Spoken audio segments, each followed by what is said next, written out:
Siaran. Siap. Doaan.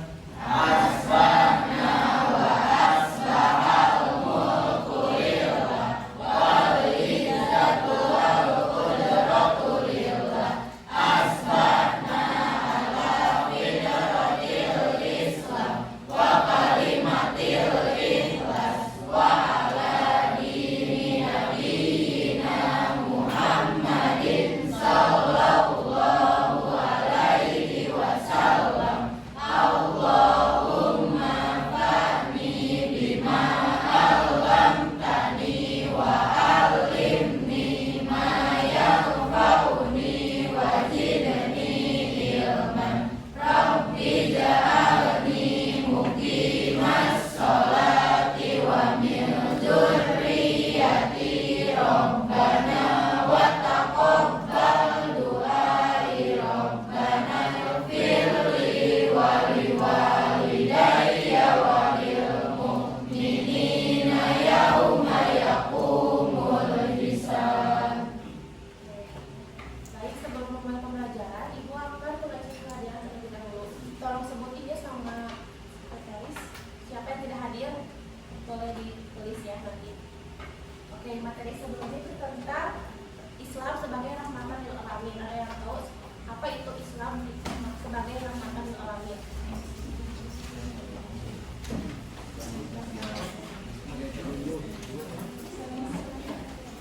Jadi Islam sebagai rahmatan lil alamin itu yaitu Islam membawa kedamaian, tahu kan?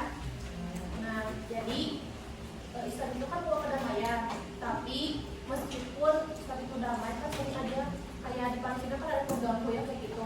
Nah, Islam itu kan membawa damai, tapi kata Allah bahwa tidak semua manusia itu akan membawa kedamaian. Contohnya itu kan kayak di Palestina itu kan orang-orang tersebut membawa kerusakan ke bumi ya. Nah, itu kan termasuk kepada dorongan nafsu ya. Nah, maka dari itu kita itu harus mampu mengendalikan nafsu kita. Nah, jadi materi hari ini Ibu akan membahas tentang hakikat dan dasar hawa nafsu. Baik, materi pertama yaitu jadi hakikat dan sifat dasar nafsu itu bahwa Allah menciptakan manusia disertai hawa nafsu.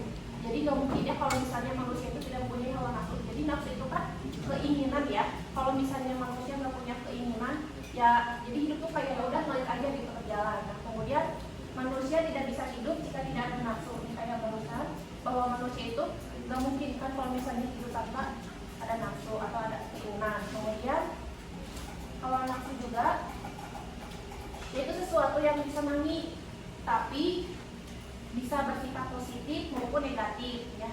Kemudian nafsu juga dapat mendatangkan bahaya jika kita tidak mengontrol dengan baik. Jadi nafsu itu bisa memberi dua pilihan kepada kita, bisa nafsu mendatangkan kebaikan, bisa nafsu membawa kita kepada bahaya gitu ya. Kalau misalnya kita tidak mengontrol dengan baik. Kemudian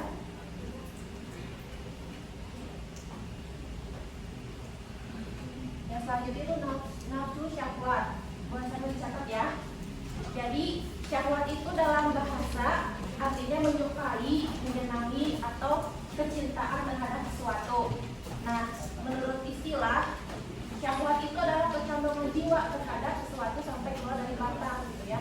Jadi kayak seseorang tersebut itu menyenangi sesuatu sampai berlebihan sampai keluar dari batas syariat Islam gitu ya. Kemudian nafsu syahwat itu ada 3 hal yang mengarah pada hal yang besar. Yang pertama yaitu syahwat atau kesenangan terhadap kata benda. Jadi kayak misalnya kan zaman sekarang ini orang-orang tuh berlomba-lomba supaya dia itu menjadi kaya raya atau misalnya pengen punya segala sesuatu secara berlebihan karena merasa gengsi dan lain sebagainya. Kemudian itu syahwat atau kesenangan terhadap seks gitu ya. Kayak misalnya berlebihan kayak pacaran gitu ya dan lain sebagainya. Kemudian yang selanjutnya itu syahwat atau kesenangan terhadap jabatan dan kedudukan. Kalian juga mungkin sering lihat kayak kasus-kasus korupsi, kemudian pemerintah yang zalim gitu ya. Nah, selanjutnya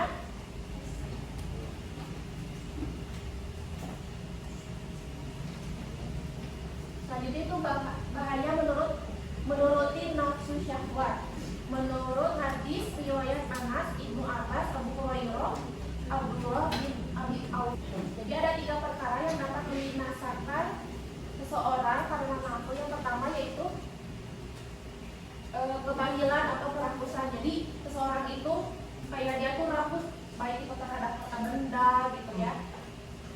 misalnya kebahilan dia itu pelit gitu ya, nggak mau nggak mau bersedekah atau nggak mau membayar zakat. Nah kemudian yang kedua itu kerakusan yang ditaati, berarti benar hawa nafsu dia cara berlebihan. Jadi kayak dia tuh terlalu mencintai harta cara berlebihan gitu ya, atau mungkin menyukai makanan tapi cara berlebihan gitu ya mengkonsumsinya. Kemudian yang ketiga itu seseorang yang membanggakan diri atau ujub gitu ya. Jadi orang yang dirinya itu merasa paling benar, merasa yang paling yang paling benar gitu ya. Jadi dia tuh merasa ujub atau sombong gitu ya. Kemudian yang selanjutnya itu tiga perkara yang menyelamatkan. Yang pertama itu takut kepada Allah. Ada kan kalau misalnya kita kalau di bulan puasa kan kalau misalnya di rumah kan kita tuh kadang suka tergoda yang makan buatin Al-Quran gitu ya. Nah itu jangan ya. Kemudian yang selanjutnya itu sederhana di waktu kekurangan dan kecukupan. Jadi kita tuh boleh punya gaya hidup tetapi menyesuaikan dengan kondisi kita gitu ya. Nah kemudian yang selanjutnya itu adil di waktu marah dan ridho. Kayak misalnya ada siswa nih yang tidak memakai seragam tetapi tidak sesuai dengan aturan. Nah guru tersebut itu menegurnya tetapi tidak mencaci, tidak memaki, tetapi ya saya itu dipanggil kemudian diberi nasihat dan lain sebagainya. Kemudian yang selanjutnya itu nafsu menyebabkan kerusakan alam kayak misalnya kayak banjir ya, itu kan merusak alam ya, kayak membuang sampah di mana aja gitu, atau misalnya hutan-hutan dibully dan lain sebagainya gitu. Terus juga kesenangan berlebihan terhadap makanan atau misalnya makanan atau benda. Nah itu kan kalau misalnya cara berlebihan itu bakal memberikan dampak yang negatif gitu. Kalau misalnya kita terlalu berlebihan mengkonsumsi makanan kan bakal menimbulkan penyakit dalam tubuh. Kalau misalnya dari segi harta benda itu kan bisa aja gitu kan suatu saat sama Allah bakal diturunkan secara drastis gitu. Nah kemudian kesimpulannya itu bahwa nafsu itu bisa memberi dua pilihan kepada kita. Yang pertama itu dapat membawa kita kepada kebaikan, yang kedua itu dapat membawa kita kepada keburukan atau kebahagiaan gitu ya. Kalau misalnya kita bisa mengendalikan nafsu tersebut, maka kita akan mendapatkan pasti akan membawa kepada kebaikan. Kalau misalnya kita tidak bisa mengontrol, tidak bisa mengendalikan, maka akan membawa kita kepada bahaya gitu. Nah, nafsu juga meliputi kadar keinginan harta, kayak tadi yang dijelasin, itu kan atau kekuasaan yang dapat merusak diri gitu. Karena nafsu itu ya itu kan fitrah ya, maksudnya bawaan dari Nabi yang diberikan oleh Allah. Jadi kita tuh harus menggunakan atau misalnya harus mengendalikan sebaik mungkin itu ya agar bermanfaat untuk kita.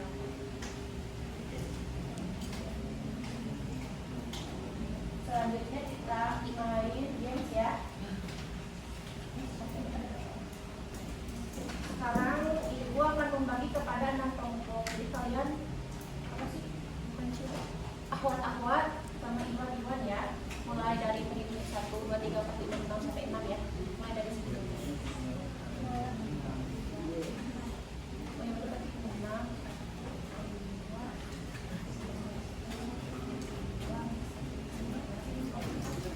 Jadi ini per baris aja ya kelompoknya. Ini aja pegang sama kamu. Jadi F-nya itu ibu akan memberikan sebuah pernyataan. Kalian memilih jawaban antara yes atau no gitu ya. Kemudian nanti kalian sebutin alasannya apa memilih yes atau memilih no gitu ya. Oke, sekarang kita mulai ya. Jadi kayak gini misalnya, contohnya tuh ibu kan memberikan pernyataan ya. Syahwat hanya berkaitan dengan hubungan lawan jenis yes atau tidak gitu ya. Kalian nanti cepat-cepatnya acungin tangan gitu ya. Pernyataan yang pertama,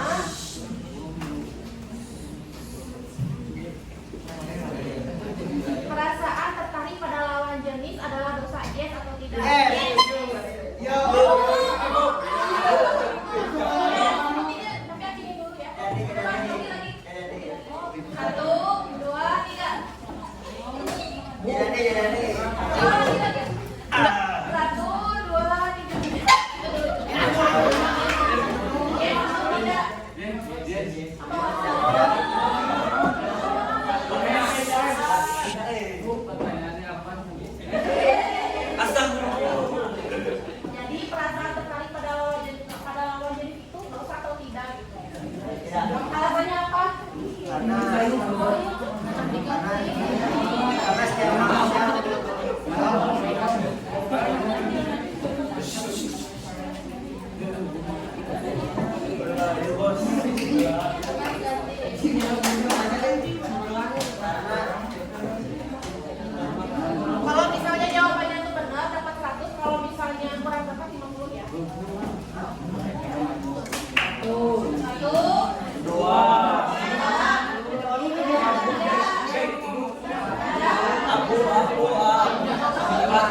Kenapa? Karena kan perasaan itu muncul tiba-tiba. Emang fitrahnya manusia buat saling mencintai. Asal nggak ada bukan itu kayak berzina gitu.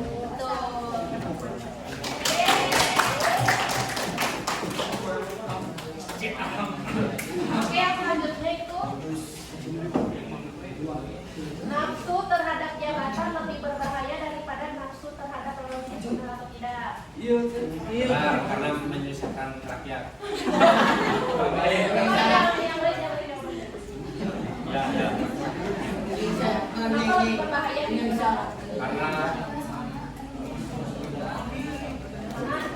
Karena bisa merugikan orang lain. Ya, betul.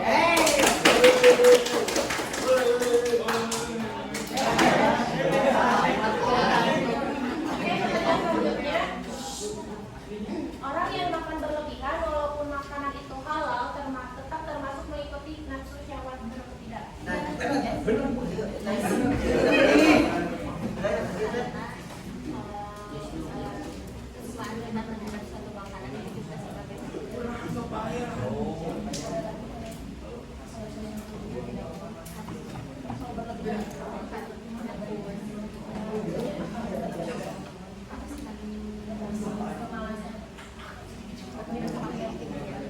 Ya, betul.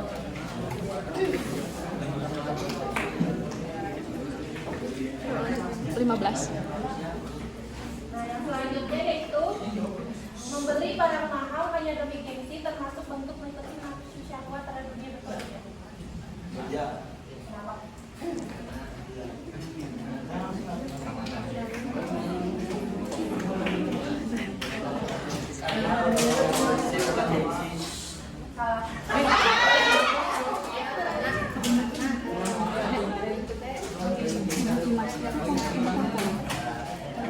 Ibu Imas. Ibu siapa? Sab. Udah ditelepon. Udah. Coba temennya mama nomor. Oh, coba. Coba. Ya.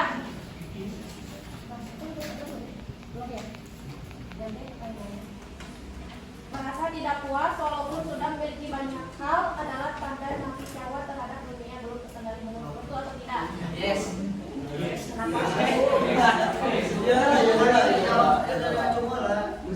Kenapa? Karena manusia nggak mempunyai batas kemauannya. Ada lagi?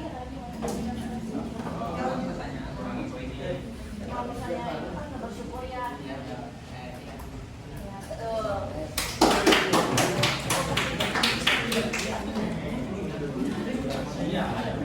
Oke, selanjutnya menghindari hal-hal yang membangkitkan syahwat dapat dihitung sebagai ibadah, betul tidak?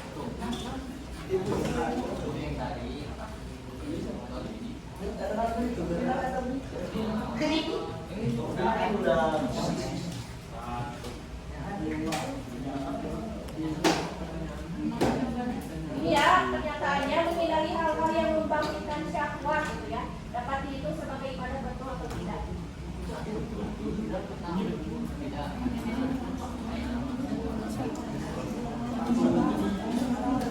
Menghindari hal-hal yang membangkitkan syahwat.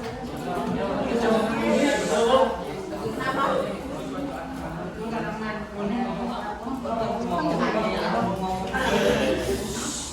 Ketiga ya, satu. Apa? Bukan, yang lain. Ya bisa jadi tapi kurang tepat. Coba yang lain. Yang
ujung, jadi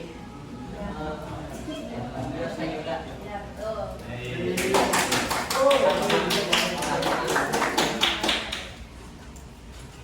Biar ada yang udah.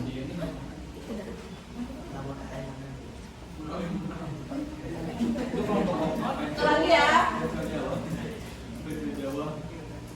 Selama tidak menyentuh, saling memandang dan membayangkan lawan jenis, bukanlah bentuk mengikuti syahwat. Betul atau tidak? Coba jadi ulang. 1, 2, 3. Ini dulu. Kenapa? Selama tidak menyentuh, saling memandang dan membayangkan lawan jenis, bukanlah bentuk mengikuti syahwat. Yakin?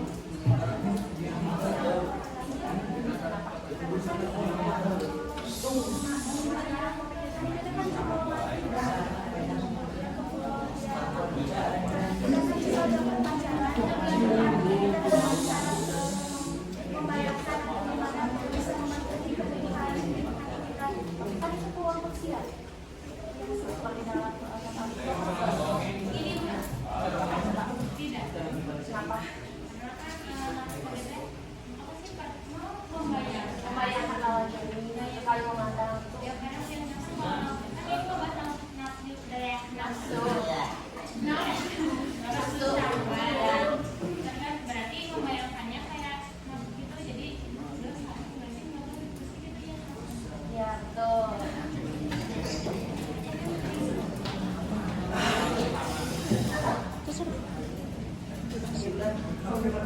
Oke, Pak. Iya kan nggak Satu tahu. lagi. Itu kelompok 1 sampai 3 sama. Puasa dapat mengendalikan hawa nafsu. Yes, Kenapa? Ini karena puasa teh kan bukan cuma menahan lapar dan haus, jadi tapi menahan hawa nafsu juga. kayak gimana coba contohnya? Jadi gimana ya? Bisa membatasi amarah atau apa gitu teh kepada sesuatu yang membuat dosa. Ya, betul.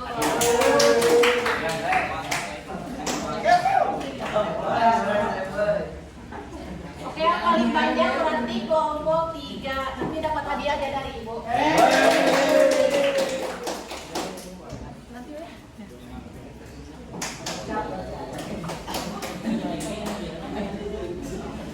Oke, karena materi sudah Ibu sampaikan, jadi kesimpulannya ya, bahwa nafsu itu memberikan 2 pilihan gitu ya kepada kita. Yang pertama itu membawa kebaikan, kalau misalnya kita bisa mengendalikan nafsu tersebut gitu ya.